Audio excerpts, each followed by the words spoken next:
Welcome two bit inning. साथ में मिलकर शुरू करते हैं ज़िंदगी की दूसरी इनिंग।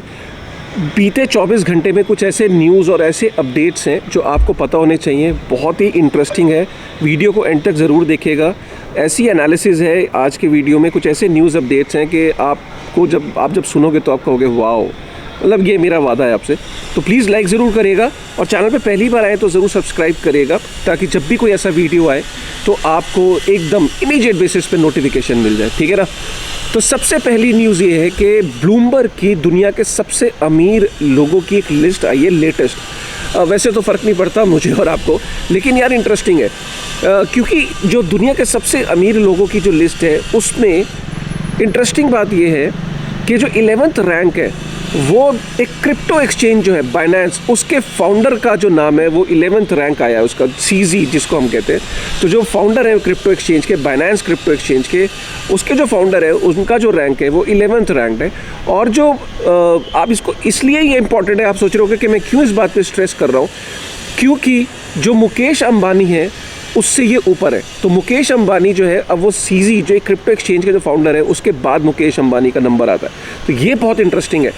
और इंटरेस्टिंग बात यहाँ पे ये भी है कि 2017 में बाइनेंस जो है अपना ICO का प्रपोजल लेके आया था, इनिशियल कॉइन ऑफरिंग। तो 2017-18 में ये एक्सचेंज आती है और आज हम 2022 में बैठे हैं। तो 4-5 साल के अंदर जो ये एक्सचेंज है, जो ये फाउंडर है सीजी, सोचो 5 साल के अंदर दुनिया का 11वां सबसे अमीर आदमी हो गया। और अब इंटरेस्टिंग बात क्या है, इंटरेस्टिंग बात ये है कि अभी जो ये वैल्यूएशन है, जो उनकी जो ये टोटल जो नेटवर्थ, उनकी पर्सनल नेटवर्थ जो वैल्यू में जो आता है, जो उनके पास बिटकॉइन है, जो उन्होंने घर बेच के इनिशियल डेज में बिटकॉइन लिए थे, और जो BNB उनके पास है, अभी इसको इसके अंदर कंसिडर नहीं किया गया है। तो पर्सनल वेल्थ को एक्सक्लूड किया गया है।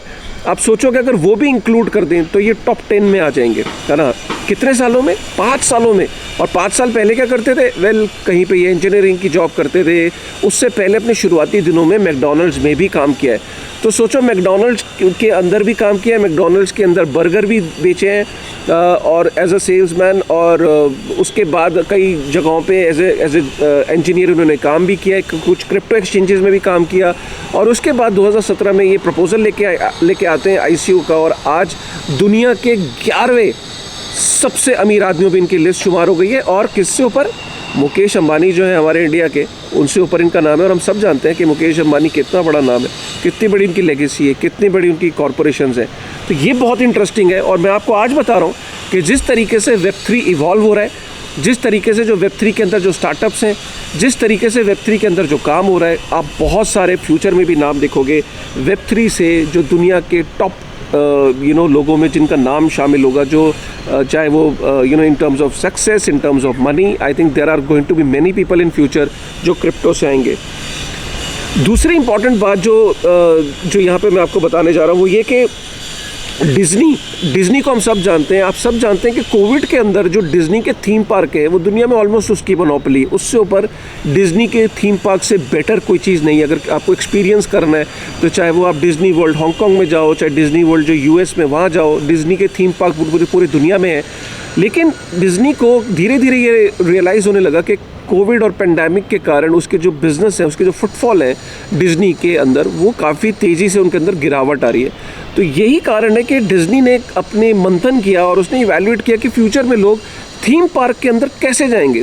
तो सडनली उसे रियलाइज़ हुआ कि जो ग्रोइंग ट्रेंड है वो मेटावर्स का है, आने वाला टाइम मेटावर्स का है, और मेटावर्स के अंदर थीम पार्क्स होंगे। तो डिज़नी ने कुछ पेटेंट फाइल किया था एक ऐसी टेक्नोलॉजी का कि जिसके थ्रू आप जो रियल वर्ल्ड जो थीम पार्क है उनको एग्जैक्टली वैसा ही आप मेटावर्स के अंदर वही एक्सपीरियंस दोगे। तो ये जो टेक्नोलॉजी है मेटावर्स के अंदर थीम पार्क बनाने की, ये उसने पेटेंट के लिए अप्लाई किया था और फाइनली उसका पेटेंट अप्रूव हो गया। तो हम जो ये बात करते हैं मेटावर्स की कि मेटावर्स पता नहीं पॉसिबिलिटी होगी कि नहीं होगी, कुछ लोग डाउट करते हैं, कुछ लोग हंसते हैं, कुछ लोग रियलाइज़ नहीं करते, कुछ लोग कन्विंस नहीं होते। तो आज मैं उनको बता दूं कि आपके सोचने से कुछ नहीं होता। यहाँ बड़ी बड़ी कंपनीज ऑलरेडी मेटावर्स के अंदर पेटेंट्स फाइल कर रही हैं, पेटेंट्स एक्वायर कर रही हैं, और डिज़नी उसका ये क्लासिक एग्जाम्पल है। तीसरी बहुत बड़ी इंपॉर्टेंट न्यूज़ है वो ये कि जो पेपल है, हम ये सोचते हैं कि स्टेबल कॉइन्स का क्या फ्यूचर है, स्टेबल कॉइन्स एग्जिस्ट करेंगे नहीं करेंगे, स्टेबल कॉइन्स के ऊपर कंपनीज का ध्यान है कि नहीं।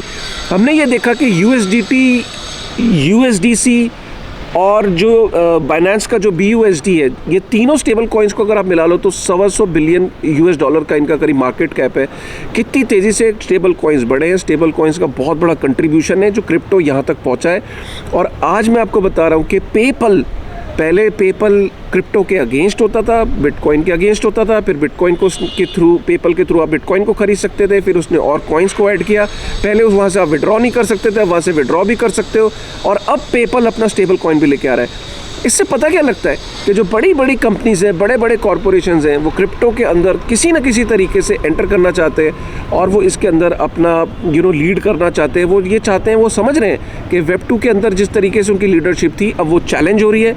अगर उन्हें लॉन्ग टर्म में सर्वाइव करना है तो उन्हें क्रिप्टो को एक्सेप्ट करना पड़ेगा, क्रिप्टो के ऊपर प्रोडक्ट्स को बिल्ड करना पड़ेगा।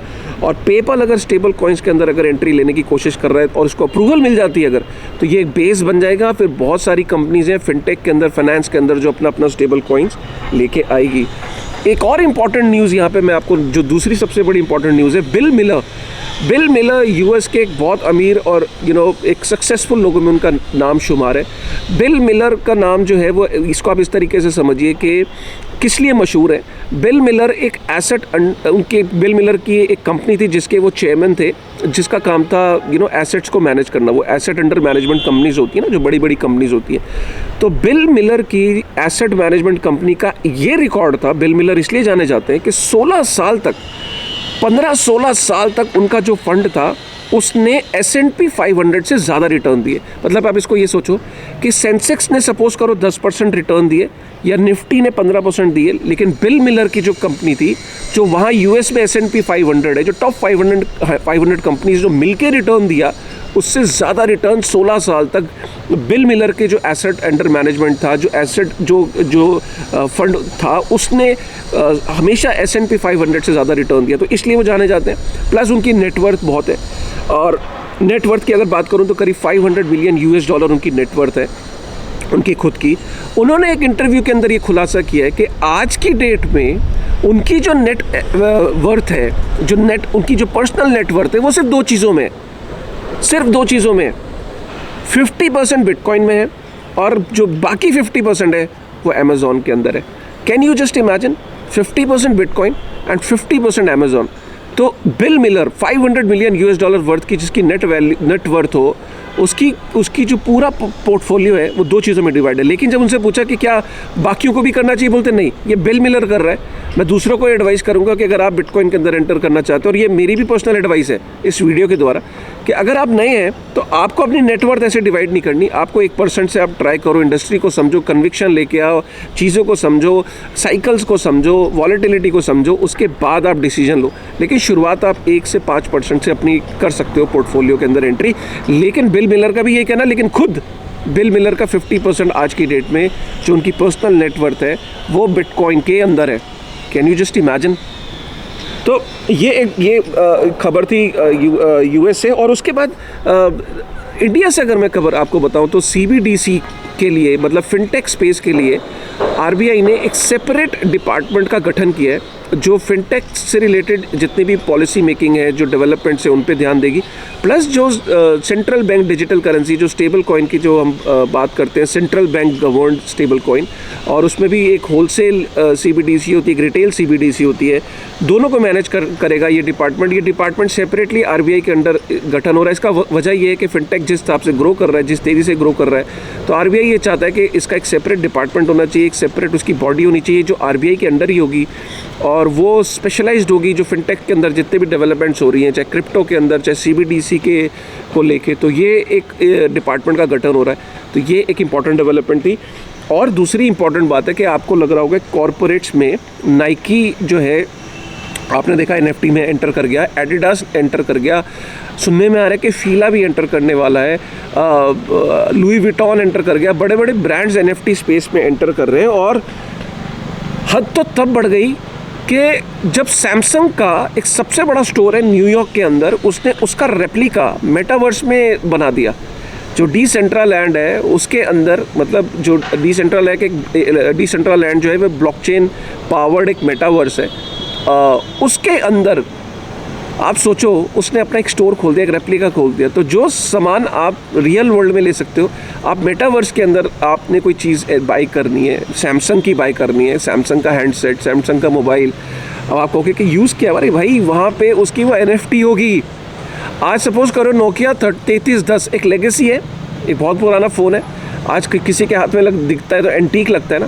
सोचो कोई पहले 10-12 लोग होंगे जिन्होंने 3310 ख़रीदा होगा, आज उनके पास अगर वहाँ की NFT हो तो लोग उस NFT की वैल्यू हो गई कि नहीं, एंटीक चीज़ की। तो सिमिलरली सैमसंग के अंदर आप स्टोर में जाओ और वहाँ पे आप एक स्टोर के अंदर एंटर कर सकते हो, एक्सप्लोर कर सकते हो, NFTs को बाय कर सकते हो। बड़े बड़े ब्रांड्स NFTs के अंदर एंटर कर रहे हैं, अपने आउटलेट्स खोल रहे हैं मेटावर्स में, और आप मुझे सुन रहे हो। मतलब मैं चुप क्यों हो गया, क्योंकि मैं आपको न्यूज़ समझा रहा हूँ ना। मैं खुद भी अभी मेटावर्स के अंदर उतना नहीं गया जितने ही बड़े बड़े कॉर्पोरेट्स जा रहे हैं। हमें यार तेज़ी से इस चीज़ को समझना होगा, इसको ग्रैस्प करना होगा, मेटावर्स के अंदर एंट्री लेनी होगी। और इसी कारण से काफ़ी सारे ऐसे प्रोजेक्ट्स हैं जो मैं फ्यूचर में भी कवर करूंगा, जैसे वॉल करके इंडिया से एक प्रोजेक्ट आ रहा है, इट्स माइन करके NFT स्पेस में एक प्रोजेक्ट है, Web3 के ऊपर, Web3 की दुनिया में हम काफ़ी चीज़ें कवर कर रहे हैं। मैं बहुत सारी चीज़ों को हम अपने वीडियोस के द्वारा कवर करेंगे ताकि आपकी मेटावर्स के अंदर, NFT स्पेस के अंदर जो आपकी एंट्री है वो किस तरीके से लेनी है, एक ईजी तरीके से, एक आसान तरीके से कंटेंट बनाने की कोशिश करेंगे। और जर्मनी के अंदर ख़त्म करने से पहले बता दो, जैसे रेजर पे है, फिनटेक स्पेस में नियो बैंक्स आ गए ना, तो वहाँ जर्मनी के अंदर एक बैंक है, उसके करीब 7 मिलियन यूज़र्स हैं और उसकी करीब 9 बिलियन उसकी वैल्यूएशन है। मतलब आप ये समझो कि यूरोप का सबसे बड़ा नियो बैंक है, जैसे यहाँ रेजर पे है और जो नियो बैंक्स हैं, तो वहाँ पे उसने अपने 7 मिलियन यूज़र्स हैं, उसके क्लाइंट्स हैं, तो उसने बिटकॉइन की ट्रेडिंग आप उस ऐप के थ्रू कर सकते हो, उस नियो बैंक के थ्रू कर सकते हो। तो ये अपने आप में एक बहुत बड़ी न्यूज़ है। और आई होप कि आपको ये सारे अपडेट्स पसंद आए हो। अगर ऐसे अपडेट्स आपको रेगुलर बेसिस पे चाहिए, और मेरी कोशिश ये कि आपको मैं हर दिन बीते 24 घंटे की न्यूज़ लेके आता रहूँ, लेकिन ऑब्वियसली बात है, इसको कंसिस्टेंटली इसको करना है, जिसको मुझे इंश्योर करना है। अगर आप चाहते हैं कि मैं ये इंश्योर करूँ कि बीते 24 घंटे में डेली मैं आपके पास ऐसे क्रिप्टो के अपडेट्स लेके आता रहूँ, तो प्लीज़ कमेंट करेगा, लाइक ज़रूर करेगा, और उससे मोटिवेशन मिलेगी, उससे पता ही लगेगा कि आपको ऐसा कंटेंट पसंद आ रहा है। With this thought, thank you very much. जुड़े रहिए बिटेनिंग के साथ। Thank you very much.